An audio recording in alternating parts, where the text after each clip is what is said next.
নমস্কার বন্ধুরা, আজকে আমি তোমাদের সাথে একটা নতুন রেসিপি নিয়ে হাজির হয়েছি। আজকে আমি বানাবো চুষি পিঠে। কিন্তু আমি আগে কখনো বানাইনি চুষি পিঠে, কিন্তু বর আবদার করে খেতে চেয়েছে, তাই প্রথমবার বানাচ্ছি। মাদের বানাতে দেখেছি, সেভাবে একটু বানানোর চেষ্টা করলাম।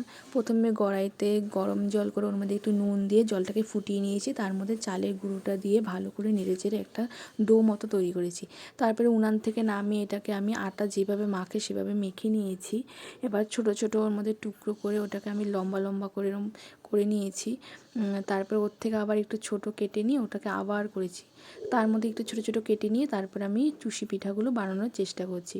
কখনো আগে বানাইনি না, তাই বানাতে পারছিলাম না। তাই এই যেভাবে অ্যাকচুয়ালি যেভাবে চুষি পিঠে বানাই সেভাবে বানাতে পারছিলাম না, তাই একটু একটু করে কেটে নিয়েই করছিলাম। এইটুকু বানাতে আমার অনেকটা টাইম লেগে গেছে বন্ধুরা, কারণ প্রথমবার ট্রাই করছি, জানি না কেমন হবে, গলে যাবে কিনা তাও জানি না। তারপরে আরেকটু আমার ডো ছিল, ভাবলাম সেটার মধ্যে একটু অন্যরকম কিছু করার চেষ্টা করলাম।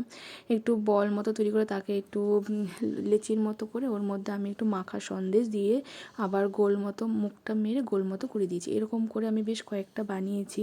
আর এটা দেখো আমার ছেলে খুব উৎসাহিত যে ও এটা খাবে, তাই জানি না এটাও কেমন হবে, এটাও প্রথমবার তৈরি করছি। এবার উনানে দুধ গরম করতে বসি, দুধটা যখন ফুটে উঠলো তার মধ্যে আমি গুড়টা দিয়ে দিলাম, পাটালি গুড়। তারপরে আমি ওই বলগুলো দুধের মধ্যে ছেড়ে দিলাম, তারপরে চুষি পিঠাগুলোও ছেড়ে দিলাম।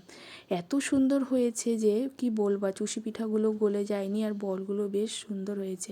এবার দুটো বাটিতে আমি আলাদা আলাদা করে বেড়ে নিয়েছি। খেতে এত ভালো হয়েছে যে কি বলবো বন্ধুরা, সবাই পছন্দ করেছে। ধন্যবাদ।